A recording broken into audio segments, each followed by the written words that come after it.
presentations. And then following that, we'll have community announcements and updates. And then following that, we'll have our Salt Lake City official updates. And then after that, our new Senator-elect Jen Plum will be here, as will Representative Romero. So we'll go ahead and have them go once they get here. First, we have Austin Taylor from Salt Lake City, who's going to give a presentation on the 9-line accessory dwelling unit program. Thanks. And I'll get your slides pulled up and share my screen. Perfect.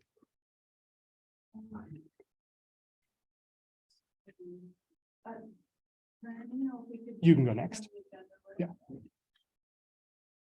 All right. Go ahead, Austin, and just let me know when I should bump forward. And you have they're not shown on the screen yet. Oh. I just have to share my screen. Okay, perfect. Okay, thanks everyone. So like Turner said, I work for the Salt Lake City Redevelopment Agency, and it's an arm of the city that invests in communities to make them more vibrant and help people have basically better neighborhoods, right?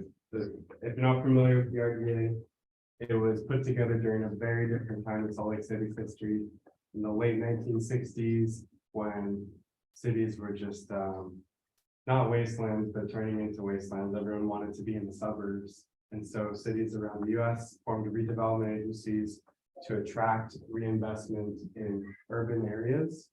And that's what the RDA has done for a very long time. Now there's investment happening in urban areas already. The market likes urban living. And so what we want to do is make sure every neighborhood in Salt Lake City is a great neighborhood. So we're turning our attention away from just downtown and to neighborhoods like Glendale, Poplar Grove, Fair Park, Granary, Ballpark, and a bunch of others. But one of the programs that we're looking, oh, should I be right here with the microphone? No, you're good. Okay. One of the programs that we're looking to start up is an accessory dwelling unit financing program. And let's go to the next slide. Actually go back a second.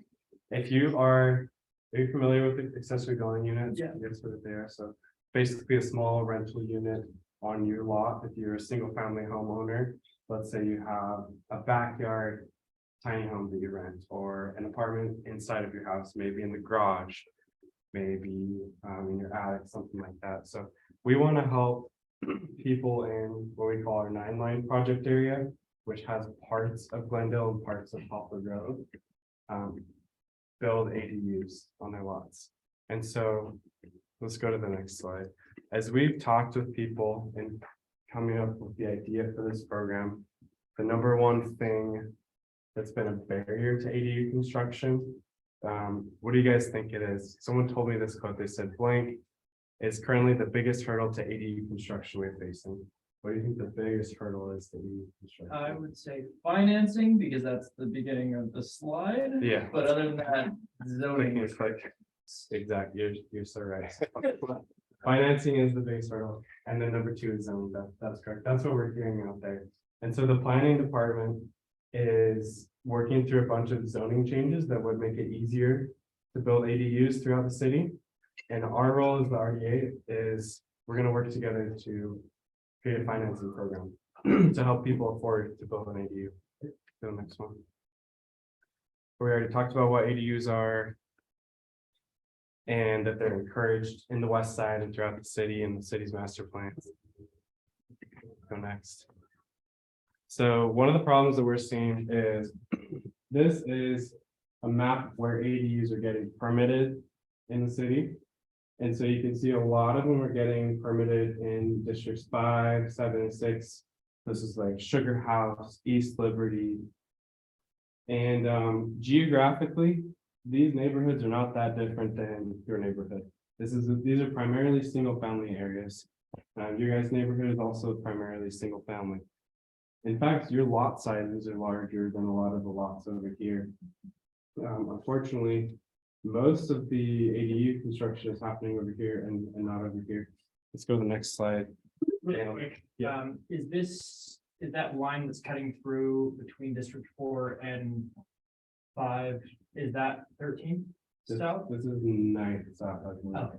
Yeah, no, that. Let's go to the next slide. So what we think the biggest difference is in why more ADUs aren't getting built in Poplar Grove and Glendale is mostly because of financing. So people who own homes in Sugar House or in East Liberty have a lot of home equity they can pull from to pay for construction costs. So if their home is worth $600,000, they can pull a $200,000 home equity line of credit to pay for any construction. When your home's worth $400,000, it's a lot more difficult to do that. Right? That's just the reality of things. And so that's why we want to help. If you guys fall into this area, and we can talk about the area in specific later. We want to help you guys be able to fund ADU construction. So let's go to the next slide. The 9-line project area covers, if you're familiar with the history of redlining. So redlining it's a process where the government and banks back in the mid 20th century, like 1940s, 1960s, said, we're not going to loan in these areas. We're not going to give people loans in these areas. And so Glendale, Poplar Grove, Fair Park, Rose Park, all were targeted and said, like, we're not going to invest in those areas. And that was a really wrong thing that the government and banks did. And so that's one of the reasons why we want to reinvest in these areas too, is because they didn't experience the type of investments that other neighborhoods did. So we want to right those wrongs.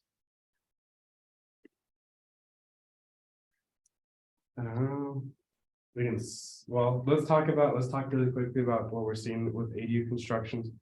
So some of the challenges people are facing are zoning restrictions. There are setbacks that you have to meet. Your ADU has to be a certain number of feet from property line. There's height limits, there's max ADU sizes. If you want to build an ADU on your property, people are paying right now between $100,000 and $250,000 to do that. Not long ago, that was the cost to build a single family home. So it's really expensive. And then financing options are pretty limited. Go next one. This is just a summary slide showing that the RDA staff has done a lot of work to learn what the issues we're facing are. Because as we put together this financing program, we want to target our money in ways that will yield the most ADUs built and help you guys the most as you're putting together your projects. Let's go next.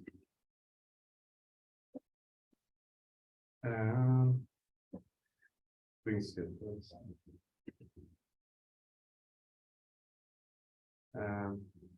We can skip this too. So, yeah, here, let's just go just to the first slide. We can just talk. So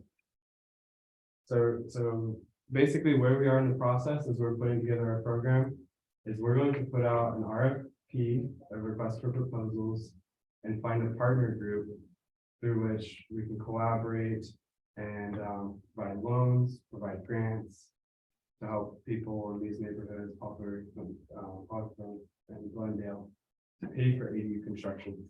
But my question to you guys and why I come here tonight is I want to figure out what the biggest challenges that you would face are as you want to build an ADU, like even if you want to build an ADU, how can the RDA best help you as you build an ADU? So first of all, like, is this something that you guys have thought about? Is this something that you're interested in? Yeah, I'm thinking about it all the time. So the biggest issue is certainly financing. Of just like, how does that money, how do I figure out a way to tap into it? Even if I have a lot of equity in my home, how do I show debt to income ratio in such a way that makes it so that I can pull out 150 to 200,000, whatever. Yeah. So money is a big issue. And then also, the height restriction is frustrating, the 17 feet currently, in that like, it's not quite 2-story. It's a one and like a loft that you're Yeah. ducking in, right? Yeah, you're trying to do a garage with apartment. Right, it's just out, which is way frustrating. Yeah. So that's one of the other big ones, just like if we could get rid of that, that would be great. And then also just like information about like the partnership between the way that other entities function with ADUs, like so like power lines in my backyard, and I know that some of that space is the space that is mandatory that the power company uses, but I don't know how close I can build to the power line. I know that I can build like 5 feet away from the property line or 10 feet away from the property line, but I don't know like how far away from utilities I can build. So just like clearer information about utility interaction with ADUs is the thing I would like to know. But yeah, financing is the big one of like how do we make that happen? So how deeply have you looked into building an ADU? It sounds like you've gone pretty deep. I want one. Yeah. I dream about it for sure. I don't know. Was it the detached ADU or attached? It would be detached. Okay. And yeah, my current version is the footprint would be 2 stories, 450 square feet, with this top floor being a little smaller to fit into the zoning restrictions. Of course, like right now, the current zoning is 620, and that also just really like too small. It just So that might be changed. right. So if we could get it up to that 720 or 730 that they're thinking about, that would be sweet. I think you'll like the new set of zoning changes that might go through. Cool. Yeah, I just think it's gonna be cool because increasing housing stock, I think is important, and also living with your friends in your backyard or whatever seems like cool. Yeah. Thanks. So has anyone else looked into also like how much time do you want me to take? You're good. Okay. Has anyone else looked into building an ADU? And There are a couple of questions online. okay, yeah, what is the question? So does an ADU have to have plumbing and a bathroom facility, or can it simply be an office space outside of the main building? So you can have an office space outside, that's not considered an ADU. An ADU is basically an apartment where someone could live in 24/7. It has a kitchen, it has a bathroom. An exterior office doesn't count as an ADU, but that's something you can still build. It's basically a glorified shed at that point. Okay. And then I imagine many on the east side are building ADUs to rent out on Airbnb. Are there stipulations regarding what you can use the ADU for? Yes, you can't rent them on short-term rental sites. That's a law that the city has. And you can get fined, you can get taken to court if the city finds out that you're doing that, unless you're in specific zones where it's allowed. Is that right, Lauren? I think that there's specific zones where if a hotel is allowed, then you're also allowed to rent on a short-term rental. Could somebody potentially like convert an existing garage or something to an ADU? Yes, Okay. yes. And that's one of the cheapest ways to do it. As long as it's like so many feet from the property line, that kind of thing, or? Yeah, you'd have to get with the planning department on specifics, because one other thing is there are minimum parking requirements that you have with homes and with ADUs. And when you're taking out, let's say, 2 car parking spots and replacing it with a whole new living unit, you're probably going to have to find other places to have parking on the lot. So that's something that has to be considered when you're designing it. I just want to point out for everybody here and online that we, before the meeting, emailed out a survey about ADUs, and it would be helpful if you could complete that. We're going to get you the data. It's the same one that Caitlin and I are working on. Okay. So that was emailed out, and then we'll also share the link tonight on Facebook and on Zoom for those that want to complete that, but it would be helpful, and that data will be shared with Austin's team. Do you have the slides pulled up? I can pull them back I'm up. just gonna go, one more thing I'm gonna tell you about what we call our 9-line project area, because it doesn't cover the whole Glendale neighborhood. It's kind of weird how it intersects the area and it cuts out certain properties. That's just how our project areas are created, is we take, we used to have a maximum area that we were allowed to work in. Yeah, that was the good one right there. So this is 9th South, right here, this street, and then this is 9th West. And so it really doesn't cover much of Glendale at all, but if you're one of the lucky people that lives in this orange area or owns property in this orange area, when we launch our program, at a minimum, our program is going to have loans or grants. And then it might also have, so you're talking about like how difficult it is to find out utility stuff and zoning stuff. We might also have people that can help you through that process when we launch our program. If you live in this area, then you'll be eligible to receive help through this program. And we might actually, if the program goes well and we have enough money, we might extend it. So we might open it up to a bigger area, but that'll take time. So don't expect, like instantly open it up to the whole neighborhood. But if you're within this area, then it's your lucky day. When do you think that will begin for this area? So we will likely have some sort of program that we'll present to the board or the city council like spring of next year. And so ideally it'd be like summer of next year that we launch something. But that all depends on our ability to negotiate something with program partners and get it approved by the city council. Lauren, do you have anything you want to add? Lauren also works for the RDA. Yeah, I'm another project manager on the team with Austin, and that was great. And we appreciate your time. And if you have any feedback in the future, let us know. Sweet. Do you mind if I just try to pinpoint my house on here? Yeah. So. Where's 9th West? Is it the big long one? Yeah, it's the long. Okay. one. That helps orient me. Yeah. And then how many blocks down? We're on 7. We have like more, we have maps you can zoom in closer on our website, on the ordinance website. Okay. Wait, that has the 9, I just type in 9-line project. 9-line project area. So that one. That'll come up. What's the website again? Is it SLCRDA.com for it? Or is it RDA? If you Google it. RDA, it'll come up. Let's see. Is it on here? Cool. It is SLCRDA.com. SLCRDA.com. All right. Any other questions? Thank you for coming. One quick question. If this goes well, is there plans in the future to expand it to more of Glendale? Then my second question is with financing, like, how would that work? Are we going through you guys, through local banks, or are you guys getting funded by something else? And yeah.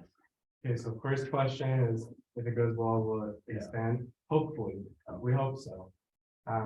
We have an initial pot of money that we're going to use on this program of about $400,000. But let's say we end up, there's not enough people that want to build ADUs in this project area, and so we need to expand it. We might expand it then, or let's say we spend all of the money and it goes really well and everyone's happy with it. Maybe we can get more money, we can expand it further. And then as far as how the financing will work, we don't know that yet. That's something that we have to design with our program. We probably won't have a program finalized, like I said, until spring of next year, summer of next year. So it might be a grant, like let's say a grant that could pay for utility site work, like electrical work or pipes or that kind of stuff. It might be a loan. It might be like a full on, 90% of your cost, 30-year loan kind of thing. So it really just depends on what we're able to work out, what we're able to afford. And I would also add to that we're looking for a partnership so that we can leverage their resources, and hopefully they would contribute funding to this program, so it wouldn't just be our dollars and maybe our dollars would go in as a grant, but then the partner could provide financing, so hopefully it would kind of be a one-stop shop where you could get funding in one place versus going all over, but we're hoping it's different sources of funding. Thanks. Any other questions? Well, I think I'll reach back out when we're closer with some sort of program proposal. We'd love to bring it back to you guys and you can give us feedback on the specific program proposal that we have. And then when it's ready to go, when it's launched, we'll advertise it throughout the neighborhood that you guys and Poplar Road. Hopefully we can get some ADUs built in the area. Great. Thank you for your time. Thanks. Is anyone online from Utah Clean Energy or anyone in person from Utah Clean Energy? No. Okay. We'll have the fire department go next. Sorry, you guys, I don't need to cut in, but my name's Ryan Meller. I'm the battalion chief over the downtown area. But the west side is busy tonight. In fact, the east side's busy, and that's why I gotta get them up here, but and so I came down to do this for you, but this neighborhood is near and dear to my heart. I spent the better part of my career working at Station 6, back when it was the hazmat station. And the best part of my years on the fire department were in this area here. A lot of good memories, some bad ones, some tough ones, but I love this area. So one of the things I'd like to talk about is there's some tips that we wanted to give about just some holiday stuff. We're gonna remind you of some that you probably heard before, but talking about cooking at the holiday time. There's a lot more cooking. It seems that people are going in their kitchen and there's more activity in the kitchen this time of year, usually not as much barbecue. So stay in the kitchen whenever you're cooking or frying food with oil or grease. Never cook when you're tired. And that actually makes sense. I prefer myself to do that. If you experience a pan or a fire on the stovetop, just place the lid over the pan, extinguish it, and let the entire area cool. If you get an oven fire, just shut the door. There's not enough air that gets in that oven, fire will go out. Things that can burn, like dish towels or packaging, keep them away from the stove. And you think that wouldn't happen, but we lost fire station number 2 a few years ago. And actually that was actually only rags that they cleaned up and then put it in the laundry and the middle of the night burst into flames. Spontaneous combustion is real, folks. Keep kids at least 3 feet, away from the stove. If you do experience a fire that you're unable to control, evacuate the residents immediately and call 911 for help. You might think that, oh my gosh, I can get this out. I'll just get this out. But there is nowhere in Salt Lake City that there will not be a fire engine there within 4 minutes. We're set up that way. That's what we do. That's our time. Our stations are graded on getting there that bad. And we grade our crews. So there's your tip. Now I just want to talk to you just really quick about some of the things that are happening in well, actually more the activity in your neighborhood. A few years ago, we made a switch and we took the hazmat station out of here and put it way out west. And then we moved a paramedic unit in here because there were a lot of advanced life support calls, and with the population increasing, well, it sounds like it's going to be increasing much more. And then we want to make sure that we have paramedic units closer here. So we put a rescue unit here. And that's the engine here has 2 firefighters and 2 paramedics. And then we also put what we call an MRT, a mobile response team. We call it a squad. And that's just 2 firefighters that do nothing. They don't even carry turnout gear for fires. All they do is go on medical calls. So just to give you a little taste of what they went on last year, or so far this year. Medic Engine 6 had 98 fire calls in the district over in the last month, and 178 medical calls for a total for the year. They've had 2,643 calls coming into the station this year. The squad had 121 medical calls that didn't require using our fire apparatus, so it still stays available for fires whenever they're not on a medical call. They were able to go to 121 of those calls, medical calls, And their calls so far this year have been 1,240 this year, just medical calls coming out of the station, or just on that squad. It's been huge for us, this medical response thing. They don't burn as much fuel, frees up our large apparatus. It's a lot more economical. And in fact, there's another thing that we added that you guys may not know about, and that's called chat. We call it chat. It's community health. What it is social workers.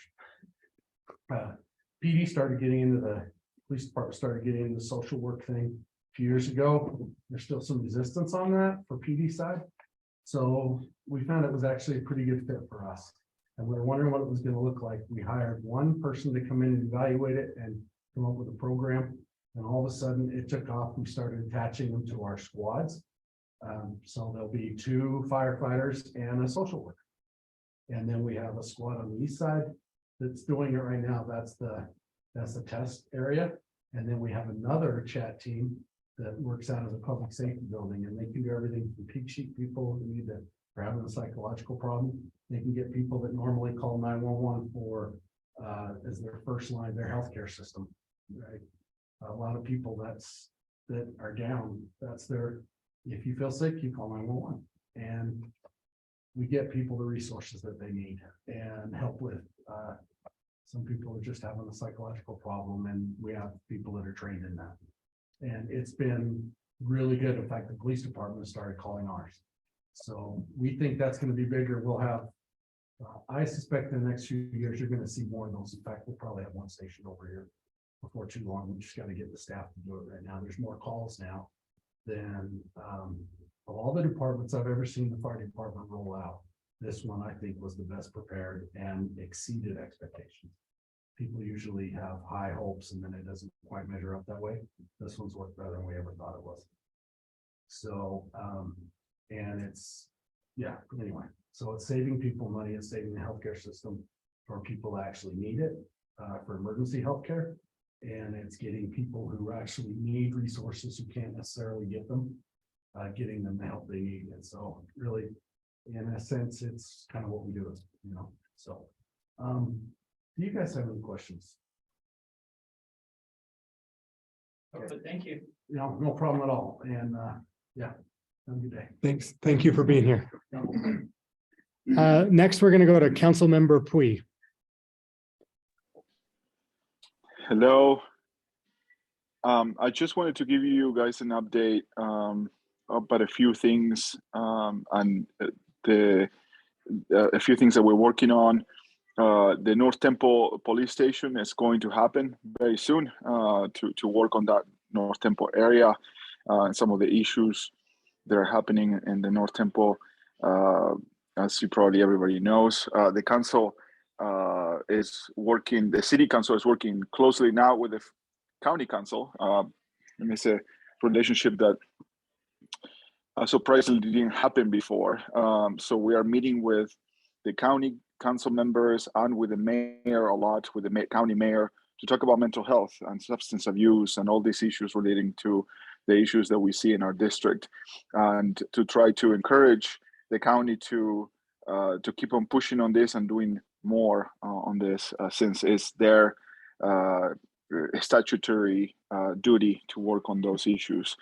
We are discussing right now about the receiving center. The receiving center is a place that the county and the University of Utah, basically, the University of Utah Healthcare is building next to the county jail to take individuals that are having a mental health crisis or they need some sort of treatment, but the hospital won't take them, the jail won't take them because they don't belong probably in any of these two places, and the receiving center is a place that will evaluate these people and help them and stabilize them so they know how to help them. The county and this project sort of had a gap financing problem. We discovered very recently, and it's because of the cost of construction and whatnot. So we talked to the mayor, Jenny Wilson, the county mayor, and Jenny proposed on her budget an additional money to help in this gap. So we're hoping that this receiving center keeps on going, and it starts. Hopefully, they announce breaking ground in the next couple weeks, and they start construction very soon. It will take about 2 years to get it done. A few of us in the city council met with some of the county council members and talked with the county mayor about having a temporary receiving center, so we can work out some of the kinks and also have some beds available for those that need it right now, which is some of the crisis that we see. And we have heard good response to that, and we are actually very excited about the progress there. So we're also talking about dumping vouchers for those that have RVs. There is individuals that live in RVs, and everybody knows this, and there is reports about some of the RVs dumping their wastewater into the river, which is a very concerning health problem. So we are pushing the county into coming up with a program to alleviate this problem, and is a duty of the county since they run the health department, and we're working together. It feels like for the first time. We're also, the city council, preparing for the legislative session in a couple of weeks. Soon after the new year, the legislature starts, and all these bills start flying in our faces almost.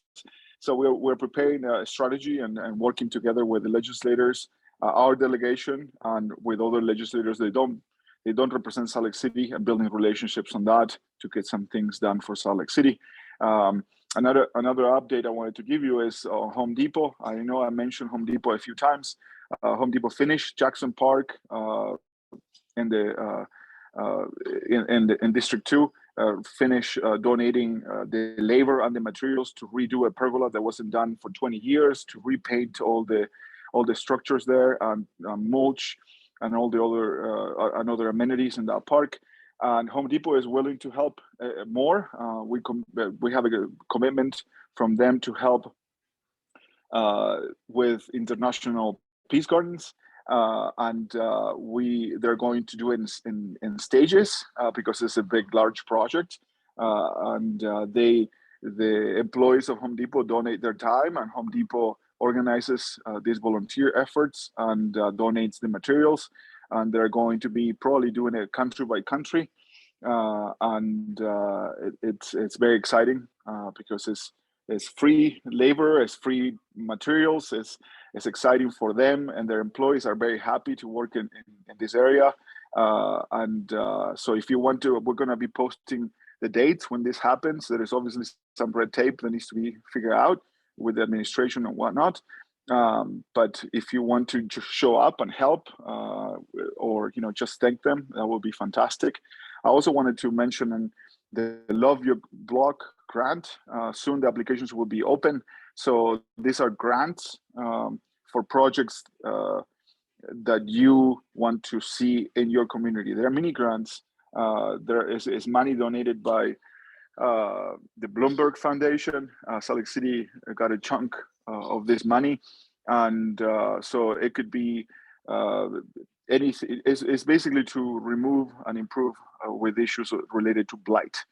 So anything that you want to see in your neighborhood potentially could qualify for this grant, and I will encourage everybody to apply for any projects, and I'm happy to show up and help with the project myself, and make it happen.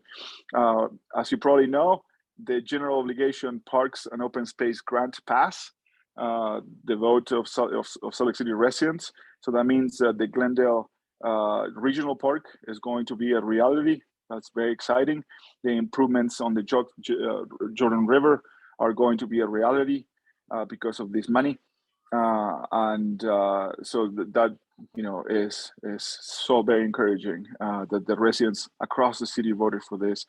There's also additional money on this bond for other parks in the district. So we're going to be looking into what those areas are to improve.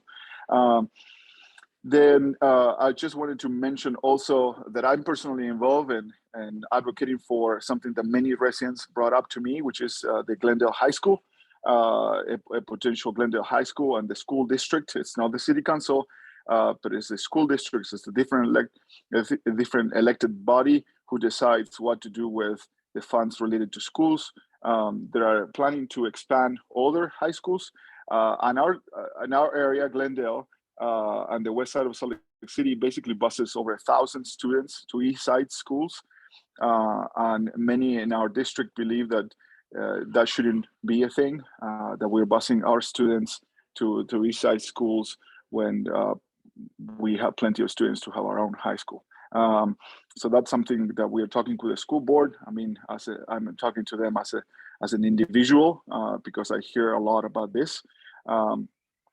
Also, we are talking about a lot in the city council right now about economic development, and about the master plans, the areas that the master plans have identified as economic nodes, that they are not necessarily happening, and how the city with the RDA and with the other tools that we have can incentivize or even require commercial real estate to happen in any development within those areas. So we're working on that. There is a lot of things that, as you probably have guessed by now, everything related to policy takes a while, needs to be worked out well to make sure that there is no unintended consequences or to minimize those. And I just wanted to give you those quick updates on things that we're working on and I'm personally working on. And I would just let you, if you have any questions, happy to answer. Let's start with online questions. If you're on Zoom, will you please put your question in the chat? And then are there any here in person? I guess my only question is, as far as I understand, some of passing ADU stuff is on the community council, and I just would urge that the new regulations for ADUs get talked about sooner rather than later, is all I would say. I imagine you are already aware and working on it.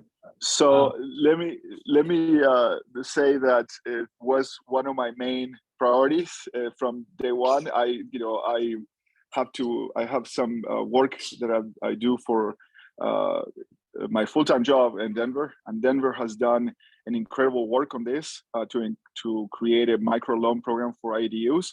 And Denver also, and this is a thing that I brought up to the RDA in our meeting, was able to work out on a faster permitting process for ADUs. It was also, which, time means money, right? When we're talking about these issues. Also in pre-approving architectural designs for ADUs. So basically saving, I dream to have an ADU myself. And if I have to draw my own architectural designs, it will cost me X amount of money, but maybe I could just pick one of those that are pre-approved, save me $10,000 or more, and that, which will reduce the cost, ultimately encouraging more people and facilitating more people to get them. So I hope that we can actually make those happen fast. Again, the policy needs to be done well. And I know the RDA staff is working very well. I'm the vice chair of the RDA. I'm hoping that next year that my colleagues on the board, the RDA board, which is the same group of this in the city council, elect me as the chair. And it is a very big priority of mine. Cool. Thank you. I haven't seen any questions come in online. Any others in person? Doesn't look like we have any. Thank you very much. Thank you. You're the best. Thank you. All right. Let's have Detective Oliver go next. Hey, Turner, can you hear me? Yep, we can. Okay. First, I need to apologize. I haven't been in the office for a little while and still not currently in the office, so I don't have a whole lot of numbers, but I do know there's a lot of concerns that I'm hearing through email about a lot of the RVs that are in the neighborhood and a lot of the camps that are having some warming fires along the trail. We're currently working with the fire department to mitigate those fires. the warming fires. And it's crazy enough, they've actually chopped some of the trees down along the river in order to fuel those fires. So that's been a concern, and we're working with the fire department on that. And then the RVs are also a concern. I believe there's one right out front of the library right now. And compliance has been out of the office for a couple of weeks, and we plan on getting back to the normal every 2-week abatements for the RVs that are in the area. But really, I just kind of wanted to see if there was any questions or concerns that I maybe filled an answer or whatever tonight. Any questions? It doesn't look like there's any in person. Any questions online? Man, that was May I say something very quick? We encourage the city administration, and we also, I personally encourage the city administration and the county to stop using the word abatement when related to this issue. We abate pests, and we abate mosquitoes, and let's remember that. But I understand. Detective Oliver, I have not had this conversation with you. This is semantics, and I'm probably not the right person for semantics since it's my second language. But I think there is better language for this. I think that while this is a very stressful situation for all of our neighbors, and certainly I live near North Temple, I see everything. I think if we all change the language about this, I think it's a good step forward. Thank you. I'm going to move on if that's okay. Representative Romero just texted me and let me know that she's on a flight right now and unable to present tonight, but she'll be back with us at our next meeting.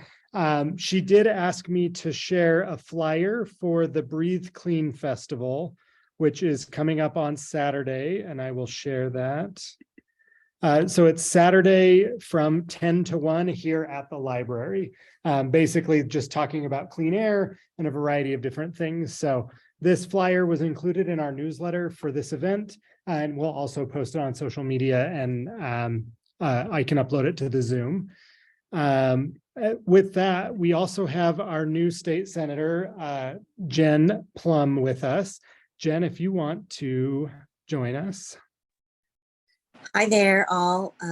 Great to be here amongst you. I don't have as much information being a newly elected type, but I can share with you, was actually up today on the Hill and learning all sorts of ins and outs, as well as positioning myself in the spaces that are important to me. Participated in the Clean Air Caucus last night, and I think that our air quality in the Valley is something that we all would like to be better and like there to be some work from the state level on. So stepped into that space. I will be introducing some bills to work on things like decriminalizing fentanyl test strips, things in the opioid crisis space, also working on increasing some of the cultural sensitivity and competence spaces in our continuing education zones, and working as well on a pediatric trauma network. So these are just very kickoffs, and I'm looking forward to learning more about you and your community and the things that are, coming across your radars. I'm also learning a ton listening to all of this talk about ADUs. Excuse the foster puppy in the background who doesn't seem to understand that I'm not talking to them. Sorry for the snipping in the background. But I also just wanted to give a shout out to Representative Romero. She's probably on a plane coming back from something in DC. She was like on this Washington Post panel of America's 15 most impressive. Anyway, I'm so glad that we have her representing us in this zone too. So feel free to reach out to me whenever, and let's connect. And I look forward to getting to know your neighborhood better and better. Senator, what's good contact information for you that we can share? Yeah, so there will be a legislative email that I'll receive soon. They haven't officially done those yet. I guess our elections are made official and certified on the 22nd. So there will be like an le.utah.gov one. For now, I have a jen@jenplum.com. That's a great email. And there's really only things related to lawmaking, policy, this sort of space there. So it shouldn't get buried in any kind of spam, et cetera. in that spot. And then once I have that LE legislative email, I'll be sure to let you all know too. Great, thank you. You Any bet. questions? Just out of curiosity, was there any mention about UDOT's plan to expand I-15 at the Clean Air Caucus? No, there wasn't. There was talk about the inland port. There was talk about new legislation that's coming up. A couple of different legislators either fielded concepts that they're working on or bill files that they're working on, but there was not mention of that. And I know there was a meeting specifically about that, I believe, in a different space last night too, that I couldn't double book. So if there's information about that that's pass onable, I'd look forward to having it. I will share a link to that project and then we'll make sure we distribute it after. Okay, wonderful. / concerning at the same time, right? Wonderful that you'll have the information. Yep. Yeah. I'm just grabbing that link to share. Any other questions? Great, thank you for being here. Of course. Thanks for the opportunity to join. All right. I can't see, is it still, yeah, it's spotlighting. That is the end of our agenda, unless anyone from Utah Clean Energy has joined. It does not look like it on my end. All right, so we'll go ahead and do community announcements. Is there anyone here in person that has community announcements? I have a bunch, but I'm gonna go last because I have a bunch. Anyone online with a community announcement? All right, well, I have quite a few. I'm going to start first with Glendale Council updates, and then I have some that are in different roles, but not my role here with the Community Council. So the first, I mentioned the Breathe Clean Festival. That's going to be again from 10 to 1 on Saturday here at the library. My next update is that the Community Council earlier this month finished a mural in partnership with the school community at Riley Elementary School. And I wanted to share this because we partnered with the elementary school to put up a mural for a teacher who died at 30 of cancer and taught at Riley Elementary School. And after she passed away last year, the school contacted us and said that they had this really remarkable educator that they wanted to honor. Her name was Jess Schroeder. And over the course of the last year, we got funding from the Salt Lake City Arts Council. We worked with the school community, with the kids, with kind of this whole group of people to come up with a design. And we were able to unveil that earlier this month. I want to share a picture of the full mural because I think it was really a special project for us to be part of. And I just want to give a shout out to our Glendale Arts Committee, which made this possible. So they worked with the school and really helped make this mural come about. But Jess Schroeder loved learning and loved her family and came from a family of educators and really left a mark on our community. And we really wanted to honor her. So this mural is over at Riley Elementary School and was just something very, very special to be part of. So we've posted there, we were in KUTV, ABC4, and Salt Lake Tribune. And so we'll post that on our website, but I wanted to share that story because it was something really cool and something made possible by neighbors, by our arts committee. So the arts committee is looking for more folks to be involved. So if you're interested, you can get in touch with Sarah Wolf and we'll make sure that that information's on our website as well. So the next update, we mentioned, or Councilmember Puy mentioned the parks bond has passed. It's something we're extremely excited about. About $30 million of that bond will be put into Glendale Regional Park, which means that we'll have a pool and a whole host of amazing things. I do know that that project is among the very, very first on the city's list of priorities because they have until spring of 2024 to get it back to operations. So I don't know that every piece of the park will open by then, but certainly most of the park will open by then. So we're excited about that. We also recognize that building a new regional park is likely going to increase demand in our neighborhood. And so we have initiated the process of hopefully creating what's called a small area plan, which is basically like a master plan, but at a smaller level. And we want to do that for the area around Raging Waters, especially east of Raging Waters. And then we're also looking at 9th West as now a potential commercial corridor. So similar to kind of what you're seeing happen in other neighborhoods, exploring maybe the creation of some new commercial opportunities here in Glendale to go with the park. And we're also worried about displacement, you know, as having a big new regional park in our neighborhood is going to be very exciting. It will likely mean that more people want to live here, which we love, but will also put pressure on folks that are renting and on the neighborhood. So this small area plan will be an opportunity for all residents to get involved, kind of give your 2 cents, and hopefully help us insulate the neighborhood from any negative impacts from Glendale Regional Park, which I am very excited about, but also recognize that it will likely kind of exacerbate some of our housing problems here in Glendale. So we're hoping to get in front of that. And really the vision is that that whole area kind of east of Raging Waters, south of 1700 South, is starting to empty out as more businesses move west toward more industrial areas. And so there's a lot of potential there to put a good amount of housing that would hopefully help mitigate some of the pressure in the rest of the neighborhood. But we're very early in that process. I'm hoping by January we'll have an update on that, but we just started that process with the planning department. So the next thing is in January, we have elections for 9 positions on the community council. So 7 of them are 1-year terms, and those are for our at-large board members.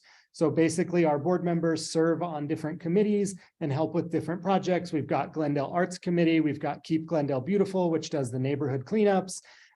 We've got Friends of Glendale Parks, which we're bringing online in January to raise money and support our parks and do service projects in our parks. I know that I am forgetting others. We have a transportation committee that's working on an active transportation plan for Glendale right now. And in the spring, we'll launch that community engagement process to go along with that. I know I'm forgetting others and I'm gonna get in trouble, but that's okay. But being a board member, as an at-large member, basically you participate in our committees, help organize the community council, and we really, really, really want people to be involved. So if you're interested in being involved, reach out to me. I would be happy to kind of show you how we function and show you all the information. Our goal is that you have the training and support you need to be a community council member, and we really value differences of opinion. So we try to get a variety of different folks and a whole bunch of different ideas and backgrounds on the board. So if you're interested, please reach out. We're going to do an information session in December or January, probably just a 30-minute Zoom overview. So we'll share that when we get a little bit closer. And then elections will be held in January at our normal community meeting like this one. So we have the 7 at-large board positions, and then we'll also be electing a treasurer and a secretary. Catherine is our amazing treasurer. And we have staggered terms. So there's a chair, there's a vice chair, a secretary, a treasurer, and a webmaster. Jenny is our webmaster. I'm the chair, and then Paulo Aguilera is our vice chair, and we were elected in January. So we have 2- and 3-year terms, and then we're electing secretary and treasurer in January. So total of 9 positions up for election in January. Again, we really, really just want folks to be involved and to help us. We, as a board, we've been kind of talking about some priorities for next year. When we do our board training, we're going to talk about those priorities, but we're not necessarily saying these are the things we have to do. They're just gaps that we've identified. As an example of what one of those priorities are, we want to have our school board member here at our council meetings and have a better connection with our schools, because sometimes it feels like we're not really representing folks with kids in school. So that's an example of one of our priorities we've outlined. In addition to that, we're open to all kinds of different ideas. And if you have a project you want to work on, the community council is a great way to do that. So more information to come, but if you're interested, please reach out. If you want kind of a one-on-one conversation to know time commitment and all that kind of stuff, I'd be happy to chat. So taking off my Glendale Community Council hat and putting on a different hat, last month, I worked with some folks throughout the city to launch a new initiative called SLC Neighbors for More Neighbors. Basically, we're advocating for pro-housing policy and pro-tenant policy. So as an example of the types of policy we've supported, The ADU zoning code changes that are proposed right now are things that we're supportive of. Next year, we're also looking at a healthy rental housing program to really promote housing quality as well as promoting housing affordability. And then also looking at things like community land trusts and a whole host of other opportunities to hopefully make housing cheaper and more accessible and quality for everyone at every income. So if you're interested in that, visit us at slcneighbors.org. And we'd be very, very interested to have you be involved as well. So any other community updates? That's everything that I have.